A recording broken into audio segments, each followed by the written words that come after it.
Hey, what's up? Good day guys. So, yun, welcome back sa channel ko. Hindi na tayo mag-i-intro, no? So, tuturuan ko lang kayo guys. Lalo na sa mga player ng run online kagaya ko, no? Kahit anong run online guys, lagi ba kayong nadilisi sa server nyo? Siyempre, bago tayo mag-start, huwag nyo kalimutan i-like at saka i-subscribe tong YouTube channel ko, no? Kasi dito ko ilalagay yung full video. Kasi sa Facebook hanggang race lang naman doon, so hindi natin mapupull doon, no? Alright, simulan na agad natin guys. Sa PC to guys pero tingnan natin kung magagawan din natin ang paraan yung mga nasa mobile, no? I'm not so sure. Alam ko depende din kasi sa mobile Depende sa mobile. Wala namang problem talaga yung server ng mga run online. Ang problem talaga is nasa device natin or nasa connection talaga. Kasi kahit anong update ng server, once na ang problem is nasa connection natin or device talaga natin, madidisi talaga. Ito na lang example. Kanina pa to naka-vend. Walang DC-DC yan guys, no? So yan. Punta muna tayo dito sa ano natin, search bar ng PC natin. Tapos type natin is control panel, no? Yan. Tapos dahan-dahanin lang natin para ano nyo, ha? Control panel. Okay. Then after nyong maklik si control panel, punta tayo kay system and security. Then after kay system and security, click nyo si Windows Defender Firewall. Okay. Para ma-check natin kung naka-block siya or hindi. Tapos punta tayo ng advanced settings. Pag di nyo nasundan, pwede nyo ulitin. Alright?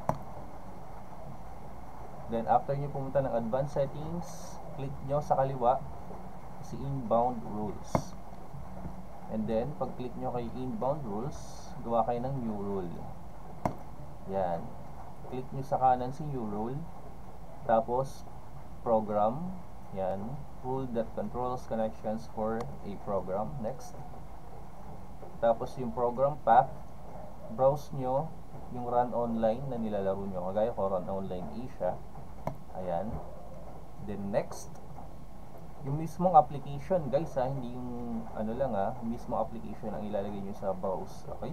Next, tas tingnan nyo kung naka-block yung connection dito kasi kanina naka-block to. I-allow nyo, allow the connection. Then next, and then next, tas pangalanan nyo, diba, run online Asia. Yan. Then finish.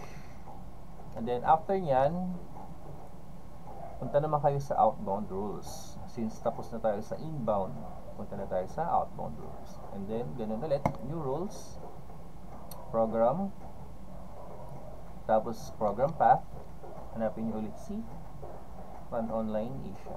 Okay? Kahit ano dyan guys, kahit anong games, para hindi kayo madisi. Then, open. Next. Tapos, ayan, kagaya niya, naka-block the connection. So, allow natin, allow the connection. Next. Next. Yan. Tapos run online Asia. Finish. Yan. So, ganun lang kadali guys. Tapos open na natin yung account natin na isa. O, diba? Kasi yung vendor ko yung naka-open lang guys. Kasi may ginagawa ko. Ayan. Walang DC-DC yan guys. Kanina pa yan. Yan. So, pwede ako mag-farm, magpa-level, magdamag hanggat gusto ko. So yun, sana may natutunan kayo sa video na to guys. Huwag niyo kalimutan mag-like, mag-comment, and then mag-subscribe. Araw-araw ako naka-live.